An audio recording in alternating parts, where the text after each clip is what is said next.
Batman vs. Black Panther, the world's greatest detective taking on the King of Wakanda. Who will win? Let us know your pick in those comments below with either hashtag Batman or hashtag Black Panther. Hey everybody, welcome back to Versus, a series that we do on Top 10 Nerd where we take two of your favorite characters, typically from the DC and Marvel universes, and toss them into a hypothetical battle to see who would come out on top. Today we're looking at one of DC's icons, an OG from the golden age of comics, Batman. He's up against a superhero who is going through a new surge of popularity these days, Marvel's kick-ass T'Challa, Black Panther. Now before we begin, let's lay out a few rules for this fight. It happens on a chance meeting, meaning neither fighters have had an opportunity to prepare, so none of Bruce Wayne's genius intellect whipping up the perfect weapon to take down T'Challa, only what he's got on hand at the moment. Also, there's no outside help from the Dora Milaje or the Bat family. Additionally, neither have any knowledge that the DC or Marvel universes existed separately prior to this, but both come equipped with whatever resources they've acquired from both. That in mind, let's get on to the fight.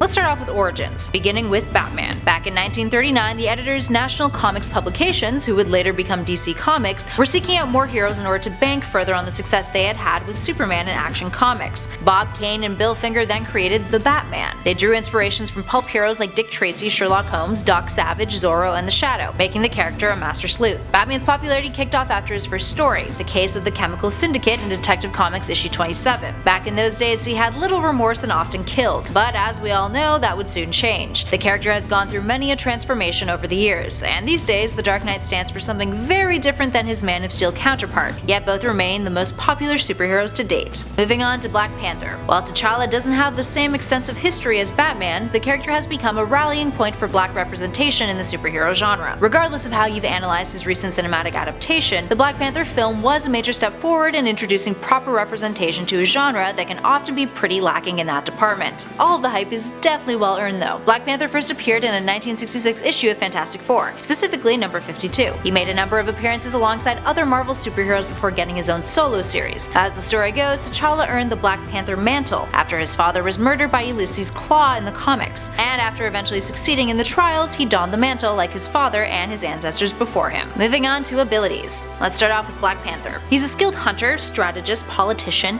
inventor, and scientist, with a PhD in physics from Oxford University. Being a Black Panther, he's been granted the strength and knowledge of previous Black Panthers, and he's skilled in various different forms of unarmed combat, with a fighting style that incorporates acrobatics and aspects of animal mimicry. T'Challa also has a lot of knowledge about mystic arts, giving him a resistance to magic, and a connection with the Wakanda Panther god Bast, which has enhanced his senses, strength, agility, stamina, healing, reflexes, and durability. His armor is made out of vibranium, and he often utilizes other vibranium equipment and weapons. Moving on to Batman. Batman's got a genius level intellect. He's in peak human physical condition. He's a skilled martial artist and hand-to-hand combatant with an expertise in a slew of various fighting types. He's an expert detective, uses incredibly high-tech gear that, for the most part, he's crafted himself, and has been described by Superman as the most dangerous man on Earth. He's proven to resist telepathy and mind control. He's a polymath whose knowledge and expertise in countless fields has proven him to be unparalleled by almost every other character in the DC universe. He is a master strategist and tactician. The Dark Knight has previously taken down the entire Justice League once upon a time, having specific plans of action for each that he executed accordingly. And in Grant Morrison's run on JLA, in the first story arc that we see Batman in, he defeats an entire team of superpowered extraterrestrials by himself in order to rescue the other members of the Justice League. So, in other words, dude has skills. But also, more importantly for this fight, what's in his utility belt on any given day when he's patrolling? Well, Bats always comes prepared for a fight, but usually what he's got on him can vary wildly.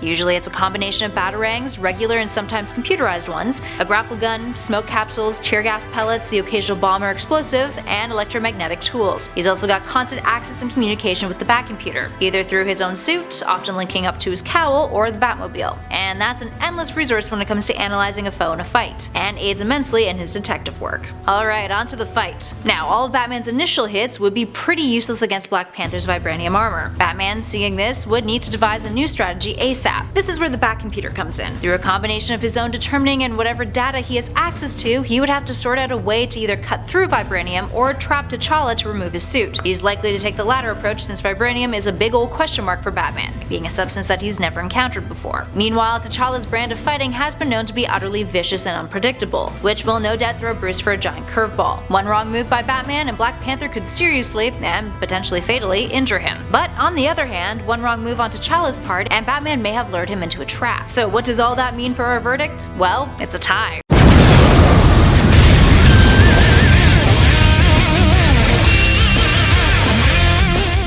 Yeah, we know that's pretty anticlimactic, but this battle really comes down to two factors: reaction time and sheer luck. It's not only a battle of brawn, it's very much a battle of wits. Vibranium isn't invincible. There's been superheroes out there in the Marvel Universe who can manage to hold their own against it, and while the Dark Knight may not have the superhuman strength that some of his other DC counterparts have, he's more than capable of holding his own in battle with them, even without having specific preparation. It seems more likely in this kind of battle that Batman would have the advantage of being the best strategist and tactician the DC Universe has ever seen. But T'Challa's stacked in terms of superhuman abilities, along with a ridiculously powerful suit. The fight could pan out in favor of either, but a lot of that is based on luck and chance. Alright, there we have it, friends. Do you agree with our choice? Or do you think that there is a clear winner? Let us know in the comments below. If you dug this video, feel free to hit that like button, and subscribe if you want to hang out with us some more. We've got a ton of other videos on Batman, Black Panther, and other versus matches if you're curious, so definitely check out the playlist that's currently flashing on your screen. In the meantime, thanks for watching everybody. Catch you all in the next video.